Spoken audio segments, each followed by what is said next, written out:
को जानकर रोंगटे खड़े हो जाएंगे कि ये हेलीकॉप्टर्स उस ऊंचाई पर उड़ने के लिए बने ही नहीं थे। 20,000 फीट की ऊंचाई पर हवा इतनी पतली होती है कि हेलीकॉप्टर के रोटर ब्लेड्स को पकड़ ही नहीं मिलती। वजन कम करने के लिए हेलीकॉप्टर से दरवाजे, फालतू सीटें और यहां तक कि गन प्लेट्स भी निकाल दी गईं। एक बार में सिर्फ 1 या 2 सैनिकों को ही ले जाया जा सकता था। ये एक मिनट का तनावपूर्ण खेल था। कैप्टन संजय कुलकर्णी और उनके एक जवान को सबसे पहले बिलाफोंड ला पास पर ड्रॉप किया गया।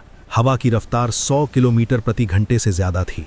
हेलीकॉप्टर ने उन्हें वहां छोड़ा और वापस उड़ दिया। अचानक मौसम बिगड़ गया, बर्फीला तूफान आ गया और विजिबिलिटी शून्य हो गई। रेडियो पर सन्नाटा छा गया। पीछे बेस कैंप में बैठे कमांडर्स की सांसें अटक गईं। क्या कैप्टन कुलकर्णी और उनके जवान इस सफेद नर्क में जिंदा बचेंगे?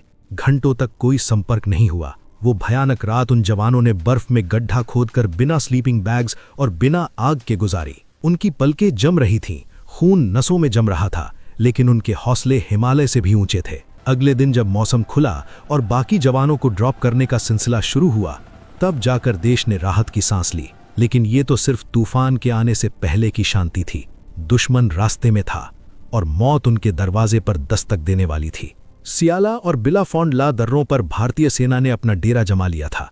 हर तरफ सिर्फ सफेद बर्फ और भयानक खामोशी थी। लेकिन 18 से 25 अप्रैल के बीच ये खामोशी टूट गई। पाकिस्तानी सेना के स्पेशल सर्विसेज ग्रुप और नॉर्दर्न लाइट इन्फेंट्री के जवान, जो ये सोचकर आ रहे थे कि वे एक खाली ग्लेशियर पर कब्जा करेंगे, जब ऊपर पहुंचे तो उनके होश उड़ गए। उन्होंने देखा कि भारत के शेर पहले से ही उन बर्फीली चोटियों पर अपनी मशीन गनें ताने खड़े हैं। दुश्मन बौखला गया और फिर शुरू हुआ दुनिया के सबसे ऊंचे युद्ध क्षेत्र पर पहला और सबसे भयानक खूनी संघर्ष।